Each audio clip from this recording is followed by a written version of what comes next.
Haleluya, haleluya. Jumpa lagi dengan saya. Nama saya Tina Sitorus. Hari ini kita akan membahas tentang pendeta Pak Menghapus Segala dengan Pak Muriali yang berkata, awas penglihatan Pak Dautoni. Saudara pasti berpikir, kenapa dua pendeta ini mengkritisi Pak Dautoni? Ya kan? Karena wajar Bapak Ibu. Kenapa orang mengkritisi seperti ini? Karena wajar. Mungkin mereka berkaca Bapak Ibu, berkaca seperti ini ya. Mereka pasti berkaca. Wah, kenapa saya dengan Pak Dautoni berbeda? Padahal satu-satu Alkitab. Same Alkitabnya Bapak Ibu ya. Sama Alkitabnya, tapi tidak dipakai Tuhan ya kan? Jadi wajar Pak Muriali dengan Pak Menghapus Segala mengkritisi ini, karena mereka berkaca, saya aja sudah tua, tidak memiliki penglihatan, kamu masih muda. Dan Pak Menghapus Segala pun melihat pendeta lain, pendeta lain pun tidak ada penglihatan seperti yang Pak Dautoni yang rasakan ya kan. Jadi wajar saja Bapak Ibu memang ya. Mari kita kembali dulu firman Tuhan supaya mantap ya. Mari kita baca Daniel 7 ayat 1 ya sampai 2 saja Bapak Ibu ya, nggak usah banyak-banyak ya. Saya akan bacakan Daniel 7 ayat 1 sampai 2. Pada tahun pertama pemerintahan Belshazzar Raja Babel, bermimpilah Daniel dan mendapat penglihatan di tempat tidurnya. Lalu dituliskannya mimpi itu, dan inilah garis besarnya. Berkatalah Daniel, demikian pada malam hari aku mendapat penglihatan, tampak tempat angin dari langit mengguncangkan laut besar. Wow, luar biasa Bapak Ibu ya, firman Tuhan. Jadi di perjanjian lama Bapak Ibu, Tuhan sudah pakai nabinya, yaitu Nabi Daniel Bapak Ibu. Jadi kitab Daniel ini Bapak Ibu menceritakan atau memberitahukan tentang masa akan depan, akhir zaman Bapak Ibu ya. Dan kita kembali ke perjanjian baru. Tuhan memakai rasulnya, yaitu murid yang Tuhan kasihi, yaitu Yohanes ya, bukan Yohanes Pembaptis ya. Yohanes muridnya Bapak Ibu ya. Tuhan pakai dia Bapak Ibu memiliki penglihatan yang masa akan depan Bapak Ibu, masa akan datang.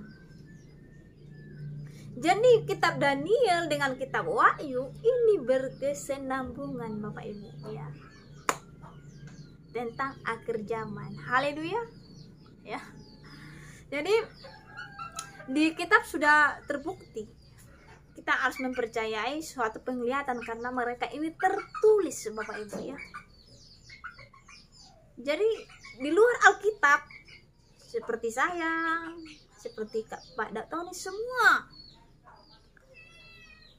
wajib saudara tidak percaya ya kan, karena tidak tertulis. Tapi apa kata firman Tuhan? Berbahagialah orang yang percaya sekalipun tidak melihat. Jadi seperti ini Bapak Ibu, orang tidak bodoh ya.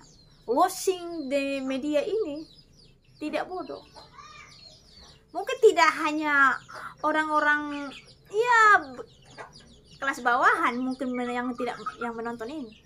Kelas tinggi pun ada yang menonton channelnya Pak Dautoni Bapak Ibu ya. Kenapa saya bilang Bapak Ibu, Pak Menghapus Segala dengan Pak Muriali ya, saya bilang kasihan. Kenapa saya bilang kasihan? Karena tidak mengikuti jejaknya Pak Dautoni Bapak Ibu. Karena bukan hanya sekali ini Pak Dautoni memberitahukan penglihatan dia Bapak Ibu ya. Jadi penglihatan dia masih ada di YouTube Bapak Ibu, bukan dihapus ya, seperti kata Pak Muriali sudah dihapus. masih ada. Saya nonton sampai habis itu Bapak Ibu ya. Jadi kata Pak Mangga Pusakala itu nonsens semuanya memang, gak usah percaya. Jadi Pak Dok Tony ini bukan menakut-nakuti ya Pak Mangga Pusakala, tetapi dia memberitahukan supaya orang be careful ya. If you go out from home, you must be careful. Jadi ini bukannya Pak Dok Tony untuk menakut-nakuti ya, bukan sebenarnya, tapi supaya be careful, supaya berhati-hati kalau keluar dari rumah Bapak Ibu. Jadi kembali lagi kita ke firman Tuhan ya, supaya tidak pikirannya jangan terlalu kali ya. Untuk mengkritisi yang salah nggak apa-apa ya Bapak Ibu. Untuk mengkritisi yang benar, dikritisi orang yang benar kayaknya salah ya. Ya kan, salah tempat ya. Jadi Pak Dok Tony ini Bapak Ibu, dia sebenarnya tidak tampil di media, tapi dia berkhotbah di gereja Bapak Ibu. Tetapi orang gereja dikasih atau masukkan ke YouTube ini di media sampai semua orang menonton Bapak Ibu ya. Jadi Pak Dok Tony ini dulu pernah kasih penglihatan Bapak Ibu ya.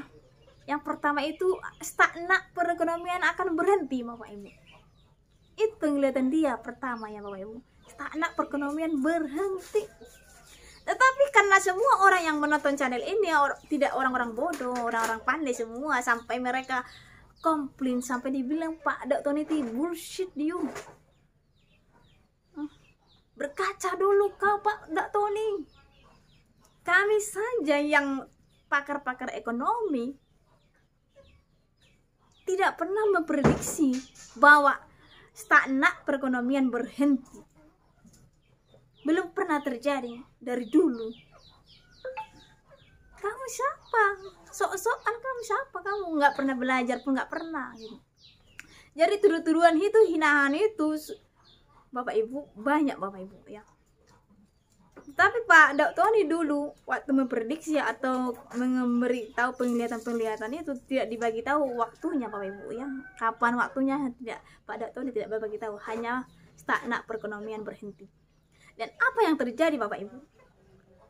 Penglihatan-penglihatan itu terjadi sehingga pakar ekonomi Bapak Ibu menelepon Pak Dok Tony dan mengikuti apa yang terjadi lagi Bapak Ibu ya. Dan kerjasama dengan Pak Dok Tony ya, pakar ekonomi bekerja sama Bapak Ibu. Apa selanjutnya lagi? Bagaimana perkembangan perekonomian lagi Bapak Ibu ya? Terjadi stagnan perekonomian berhenti Bapak Ibu ya. Ya.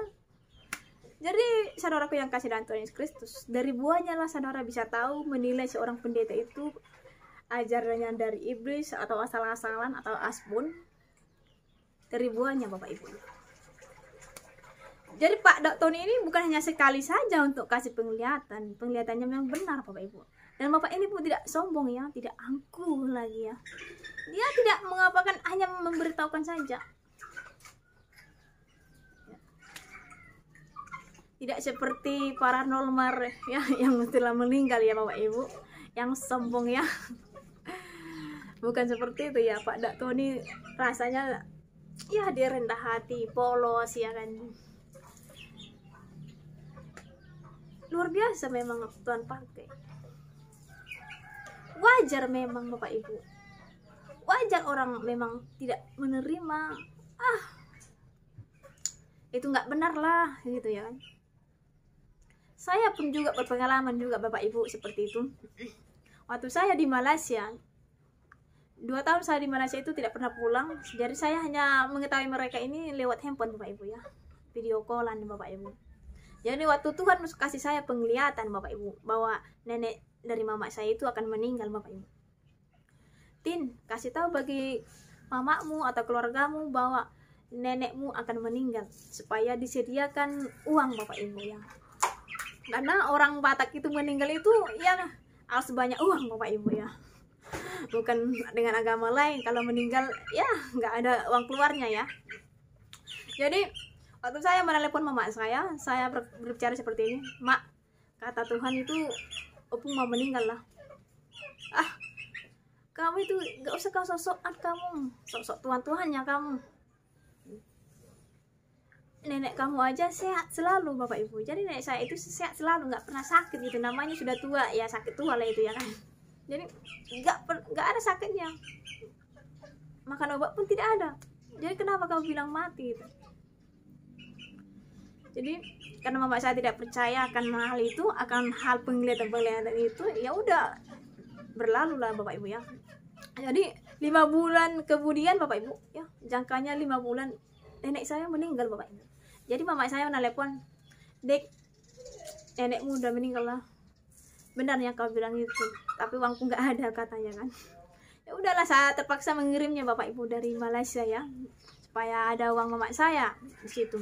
Jadi manusia ini Bapak Ibu memang kalau tidak dilihat orang susah untuk dipercaya Bapak Ibu. Karena kan firman Tuhan ini susah untuk benar nggak ya? Kan keraguan itu pasti ada. Tapi apa kata firman Tuhan? Percayalah sekalipun saudara tidak melihat atau tidak mengetahui. Kita ini masih bisa dipakai Tuhan Bapak Ibu. Saya dan Pak Dok Tony dan siapapun di luar Alkitab, samanya kita sama nabi-nabi Bapak Ibu. Sama rasul itu samanya, setaranya kita ini. Yang membedakan kita itu, mereka itu sudah tertulis di Alkitab. Kita ini di luar Alkitab. Samanya kita ini sama-sama ciptaan.